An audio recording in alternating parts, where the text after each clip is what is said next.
Sepanjang 1817, roda pertempuran terus berputar. Rakyat Maluku menggempur balik Belanda yang baru saja mendapatkan Kepulauan Maluku dari Inggris.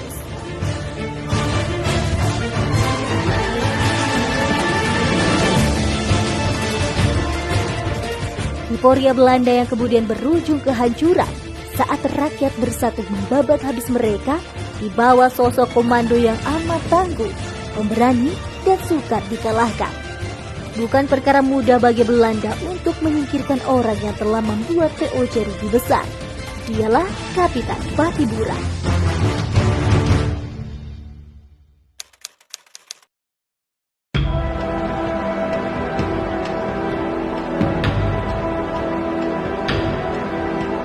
Thomas Matulesi alias Patibura lahir pada tanggal 8 Juni 1783 di Haria, Pulau Saparua, Maluku.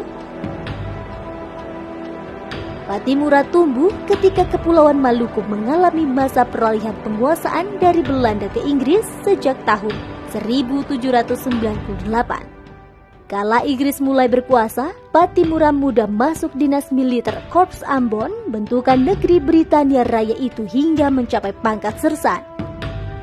13 Agustus 1814, Inggris dan Belanda menyepakati Traktat London yang berisi bahwa Inggris harus mengembalikan wilayah di Nusantara yang semula hak milik Belanda, termasuk Kepulauan Maluku. Hal itu lantas menimbulkan petaka bagi rakyat Maluku. Belanda memberlakukan kebijakan yang sangat merugikan rakyat, monopoli rempah-rempah, menetapkan pajak tanah yang tinggi, memindahkan penduduk untuk dijadikan pekerja paksa, hingga persoalan pelayaran Hongi. Kondisi politik, ekonomi, dan hubungan kemasyarakatan yang buruk selama 2 abad dengan Belanda, rakyat Maluku akhirnya bangkit mengangkat senjata di bawah pimpinan Kapitan Patibura. Sebagai pemimpin, dia berhasil mengkoordinir raja-raja Patih melaksanakan kegiatan pemerintahan, memimpin rakyat, mengatur pendidikan, menyediakan pangan, dan membangun benteng-benteng pertahanan. Serangan pun dimulai. Pada 16 Mei 1817, pasukan Patibura berhasil merebut benteng Du State dan menewaskan Residen Johannes Rudolf van den Burg beserta 19 orang prajurit Belanda. Rentetan perang juga terjadi di titik-titik krusial lainnya, baik di darat maupun di laut. Kemenangan demi kemenangan pun diraih pasukan Patibura, termasuk dalam pertempuran Wasisil, Hatawano, Hitu, hingga Seram Selatan.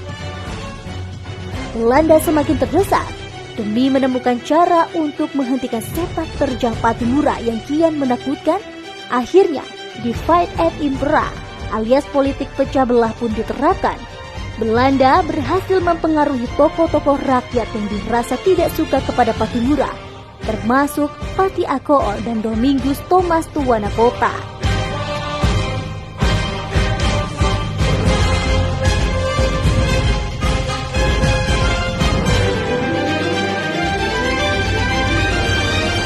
Akhirnya, pada 16 Desember 1817, Patibura bersama Antoni Ribut, Philip Latumahina, dan Said Parinta berhasil ditangkap dan dihukum gantung di depan benteng New Victoria, Kota Ambon.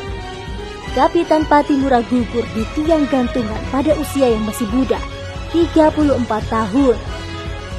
Pada 6 November 1973, pemerintah Republik Indonesia menetapkannya sebagai pahlawan nasional.